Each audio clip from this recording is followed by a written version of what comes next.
Alors dans cette vidéo, je vais corriger l'exercice 2 du bac de TES de Liban 2018. Donc c'est un petit QCM 4 questions, 3 questions sur une courbe de fonction ici, donc convexité intégrale, valeur moyenne.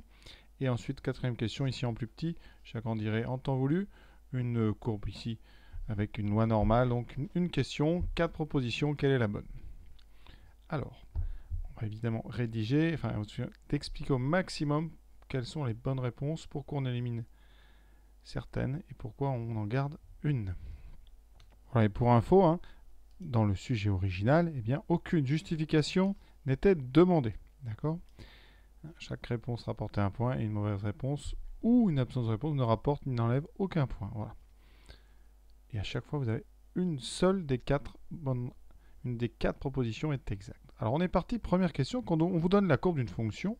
Alors on vous dit qu'on a représenté deux tangentes au point d'abscisse 2, donc elle est ici, vous voyez, la tangente, et au point d'abscisse 4, voilà, on va s'en servir. Alors première question, on vous demande combien vaut f' de 4. Est-ce que c'est 2, moins 1, 0,5 ou 0? Alors f' de 4, qu'est-ce que c'est? F' de 4, c'est le coefficient directeur de la tangente au point d'abscisse 4. C'est très important. Donc sur la courbe, on trouve le point d'abscisse 4. Alors, abscisse 4, c'est donc ici. Ce point, c'est celui-là. D'accord? Je vais l'appeler le point A. Donc f' de 4, c'est le coefficient directeur de la tangente au point A. Cette tangente, elle est tracée. Vous voyez? Je vais la repasser rapidement. La voici. Et vers le bas. Voilà. Donc ça, c'est votre tangente. Il faut trouver le coefficient directeur de cette tangente. C'est une droite. Comment trouve-t-on un coefficient directeur graphiquement? Eh bien, on regarde ici l'avancement horizontal par rapport à l'avancement vertical. Quand on avance ici de 2 pour retourner sur la droite verticalement, il faut monter de 1. Donc, le coefficient directeur, on vous dit, c'est les y sur les x. Donc ici, le coefficient, ça sera donc le 1 divisé par 2, ça fait 1 demi. On monte 2 fois moins qu'on avance.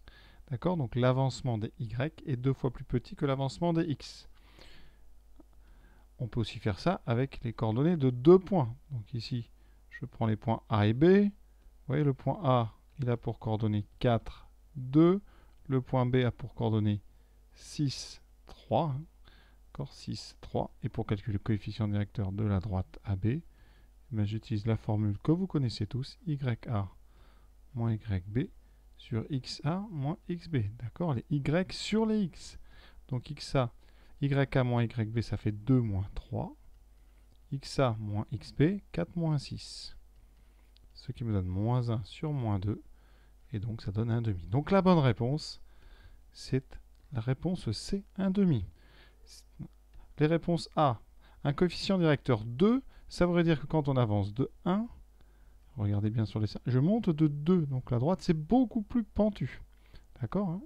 Quand on dit on avance, c'est pas d'un carreau, c'est d'une unité. Hein. Une unité. Alors ici, les unités horizontales et verticales sont les mêmes, donc ça nous arrange bien. Moins 1, c'est pas possible, parce qu'on aurait une tangente qui descendrait. Ici, votre tangente, on voit bien qu'elle monte. Donc le nombre dérivé est forcément positif. Ensuite, 1, 0, ça signifierait ici qu'on a une tangente horizontale, ce qui n'est pas du tout le cas de cette droite rouge, elle n'est pas horizontale. Donc, réponse C. Alors, maintenant, on parle de convexité.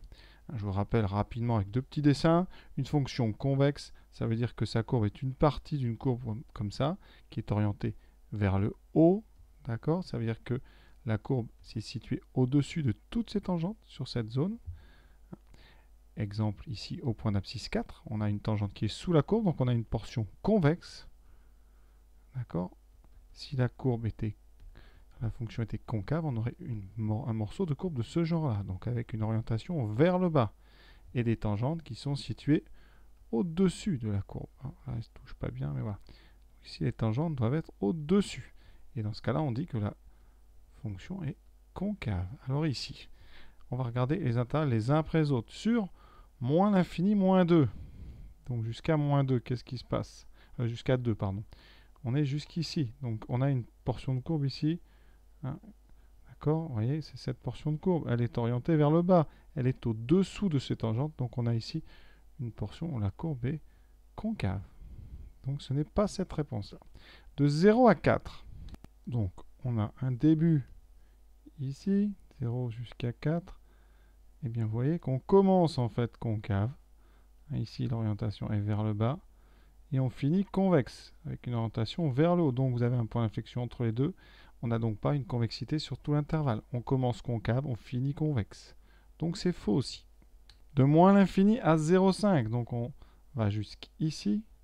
Voilà. Est-ce qu'on peut dire que la fonction est convexe? Pas du tout. On a déjà dit tout à l'heure que tout au début jusqu'à 2, elle est convexe. Donc ici, c'est faux aussi. Ici, elle est concave. Entièrement. De 0 à 4, on a dit concave, puis convexe, à cause du point d'inflexion. Vous voyez, cette tangente qu'on donne en 2, eh bien, ce 2, c'est le point d'inflexion. Pourquoi on sait que c'est un point d'inflexion? Parce que avant ce point, la tangente, vous voyez, est au-dessus de la courbe. Là, on voit bien qu'on est au-dessus. Et quand on sort, juste après 2, on sort en dessous. Donc là, on a un point d'inflexion. Donc c'est changement de concavité, concave, convexe, concave, convexe. Il nous reste 2,5, comme c'est la seule. On sait qu'il y a au moins une réponse juste. On sait déjà que cette réponse est la bonne. On va quand même vérifier. Alors sur 2,5, qu'est-ce qui se passe? Sur cet intervalle, on a bien ici une courbe qui commence en étant au-dessus de ces tangentes. Et partout, vous pouvez remarquer cette forme ici caractéristique. Orientation vers le haut, courbe au-dessus de ces tangentes. On a donc entièrement une zone où la fonction est convexe. Et le démarrage, d'ailleurs, au bord de l'intervalle, ici, on est sur le point d'inflexion. Donc la réponse correcte, c'est la D. Troisième, une valeur approchée au dixième de la valeur moyenne de f sur l'intervalle 0,5. Alors une valeur moyenne, qu'est-ce que c'est? Alors, par le calcul, si on fait la valeur moyenne sur l'intervalle 0,5, c'est l'intégrale de 0 à 5, intégrale de la fonction f de 0 à 5, divisé par la largeur de l'intervalle 0,5, c'est-à-dire divisé par 5. C'est donc 1 cinquième de l'intégrale de 0 à 5 de f de x dx. Cette fonction est positive ici. Donc l'intégrale correspond à une aire. Quelle est cette aire? Donc c'est l'aire qui est sous la courbe de 0 à 5. Donc voilà, vous avez bien compris le domaine. Ce domaine que je vais assurer ici, correspond à la valeur de l'intégrale de 0 à 5 en unité d'aire. Qu'est-ce que la valeur moyenne? Eh bien c'est cette zone divisée par 5. On peut essayer de calculer en unité d'aire à peu près combien fait cette zone. Donc une unité d'aire, c'est un rectangle. Vous voyez, ça c'est une unité d'aire. Donc je vais compter le nombre de rectangles à peu près dans cette zone. Donc 1, 2, 3, 4, 5, 6, 7, 8, 9. On a déjà 10 rectangles, enfin 10 carrés. 11, 12. Alors après, ce sera des carrés à peu près. Donc on a à peu près 13, 14. Donc on a à peu près. Donc on peut estimer que l'intégrale de 0 à 5 de f de x dx fait à peu près, on a dit, 14 unités d'aire. D'accord? Si on divise par 5, ça veut dire que la moyenne sera à peu près de 14 cinquièmes. 14 cinquièmes, donc ça fait combien ça? Donc 10 sur 5, ça fait 2. 4 sur 5, ça fait 0,8. Donc ça fait à peu près, ici, 2,8. Alors, ce qu'on peut remarquer, c'est qu'on a un peu plus, vous voyez, que 14. Donc, on a légèrement plus de 14. Donc ici, on aura plus que 0,8. Donc la bonne réponse, celle qui s'approche le plus, c'est évidemment 0,9. On recompte. 1, 2, 3, 4, 5, 10, 11, 12, 13. Alors ici, on a 14. On a même presque 15 d'ailleurs. Pour être plus précis, on a à peu près 15. Et si on fait 15 divisé par 5, on est à peu près à 3. Donc on est en fait entre 2,8 et 3. Donc la meilleure réponse, c'est 2,9. Alors, les réponses qu'on pouvait éliminer tout de suite. Déjà, une valeur approchée de la valeur moyenne. La fonction étant positive, sa valeur moyenne ne peut pas être négative. Ça, c'est évident. 14,5. Vous voyez bien, les valeurs de la fonction, elles oscillent entre 4, ici 4 et quelques, et puis au minimum 2. Donc la valeur moyenne sera entre 4 et 2. La valeur moyenne de la fonction est entre le maximum de la fonction et son minimum. Donc ici, ça élimine d'office 14,5. 14,5, c'est plutôt une valeur approchée de l'intégrale. Il faut penser à diviser par 5. Et en recomptant un petit peu plus précisément, effectivement, on a plutôt une intégrale qui est proche de 14,5. Donc là, vraiment, 14,5 divisé par 5, ça donne effectivement 2,9. Voilà. Alors il y a une autre façon de concevoir la valeur moyenne. Cette méthode, elle est purement graphique. La valeur moyenne, c'est la hauteur d'un rectangle qui aurait la même aire que l'aire sous la courbe. Donc votre aire sous la courbe, on a déjà dit, c'est donc le rectangle. Voilà, c'est tout ça. D'accord? Alors je ne vais pas tout voir. C'est donc toute cette aire ici qui est sous la courbe. On va essayer de repasser correctement. Voilà. Cette zone ici, c'est l'aire sous la courbe. On va lisser cette herbe, c'est-à-dire la transformer en rectangle, comme si on prenait un bulldozer et on essayait de niveler ce terrain. Alors si vous nivelez à la hauteur par exemple 2,5, ça veut dire que il faudrait, voilà, en nivelant, que votre terrain, toute votre zone rouge rentre sous la zone verte. D'accord? Il faudrait que cette zone verte ici contienne autant que la zone rouge. Sauf que vous voyez bien, en coupant à cette hauteur, eh bien, tout ce que j'ai au-dessus ici ne va pas rentrer dans cette zone-là. Donc ça veut dire que si vous mettez la terre, si vous égalisez le niveau de la terre, eh bien, vous serez un peu plus haut. Donc vous ne serez pas à 2,5. Effectivement, si on trace une hauteur à peu près à 2,9, on voit bien qu'en prenant ce qui dépasse de cette nouvelle hauteur, ça remplit à peu près ce qui nous manque ici. D'accord? Donc la valeur moyenne, eh bien c'est ça. C'était cette hauteur moyenne de la zone, comme si on nivelait le terrain pour le rendre plat. Et donc là, effectivement, la valeur moyenne, c'est à peu près 2,9. Alors ça, c'est difficile à rédiger. Donc dans ce genre d'exercice, effectivement, ça marche bien parce que on n'a pas justifié. Donc voilà les deux possibilités. Alors l'intégrale, ça marche très bien. Donc vous pensez à compter le nombre d'unités, de carreaux ici.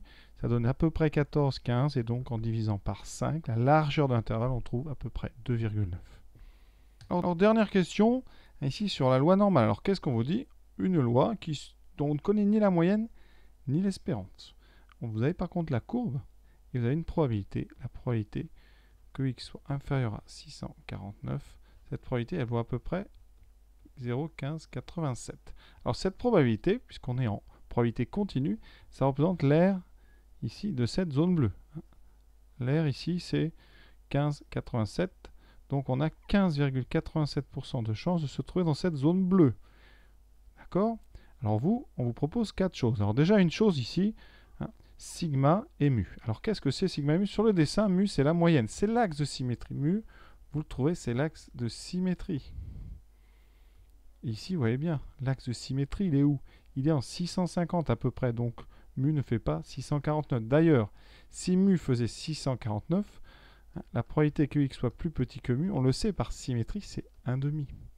Et nous, on a ici 15,87. Donc ça veut dire que vous pouvez directement éliminer la réponse D. Ça, c'est certain. Autre réponse qu'on peut éliminer, c'est sigma égale 650. Ça, c'est tout à fait faux. Sigma, si vous voulez savoir où est-ce qu'il est quand on vous donne la courbe, sigma, ça c'est à savoir, quand vous avez ici donc l'axe de symétrie, sigma c'est au niveau du point d'inflexion des deux côtés.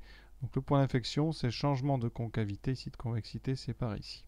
D'accord. Donc là sur le dessin, vous voyez votre sigma, c'est l'écart qu'il y a entre ça à peu près et ce point-là. Donc là on voit bien que sigma il est plus petit que 1. Donc 650, c'est pas du tout. 650, c'est au contraire plutôt l'espérance, c'est plutôt mu. Donc cette réponse C, on l'évacue. Alors maintenant, la probabilité numéro 1, probabilité que x soit plus petit que 651. Alors qu'est-ce qu'on peut dire? Ici, on a l'impression d'avoir la moyenne à 650. Ça veut dire ici que, par symétrie par rapport à 650, 649, ça vous amène à 641. Et donc, voilà, par symétrie, la zone que je vais agir en rouge a la même aire que la zone en bleu. Donc ici, vous avez aussi 15,87 à peu près % des données. Qu'est-ce qu'on peut faire de ça? Bien, si je prends moi 15,87, ça veut dire que c'est la probabilité d'être plus grand que 651. Donc la probabilité d'être plus petit que 651, c'est l'opposé. C'est 1 moins p de x plus grand que 651. Et comme je viens de vous le dire, cette probabilité, elle est à peu près de 15,87. Donc ici, c'est 1 moins 0,1587.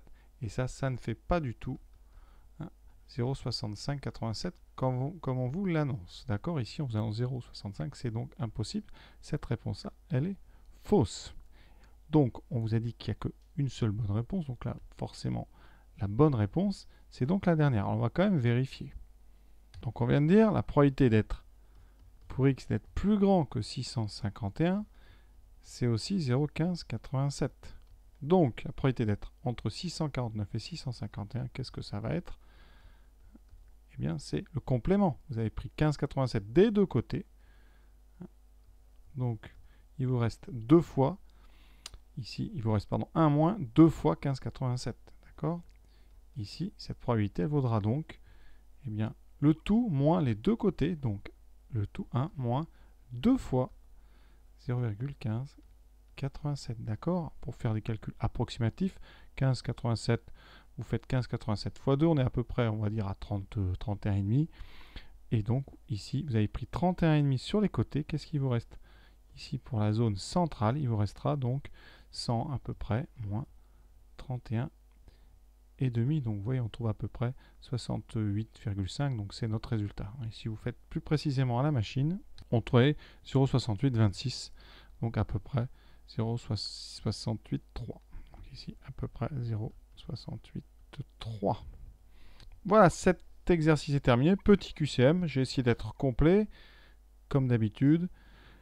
Je vous souhaite bonne continuation dans vos révisions. À bientôt pour d'autres sujets et d'autres petites vidéos.